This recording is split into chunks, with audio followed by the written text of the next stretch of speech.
Diqqat qiling. Ramazon oyida arab xurmosini iste'mol qilishga taqiq qo'yildimi? Bu videorolikni barcha mu'min musulmonlar bilishi shart. Assalomu alaykum, hurmatli tomoshabinlar. Tezkor yangiliklardan birinchilardan bo'lib xabardor bo'lishni istasangiz, videorolik ostiga like tugmachasini bosib qo'yishni unutmang.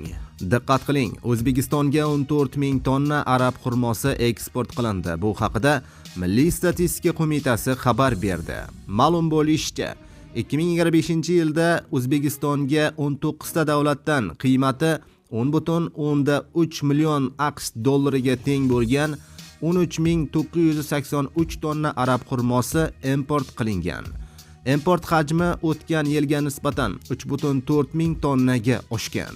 2025-yilda O'zbekistonga eng ko'p arab xurmosi yetkazib bergan davlatlar: Eron 11 ming tonna, Tunis 809 tonna, Turkiya 416 tonna, Saudiya Arabistoni 327 tonna, Qozog'iston 229 tonna, Ozarbayjon 223 tonna, Birlashgan Arab Amirliklari 216 tonna va boshqa davlatlardan 768 tonna xurmo eksport qilingan.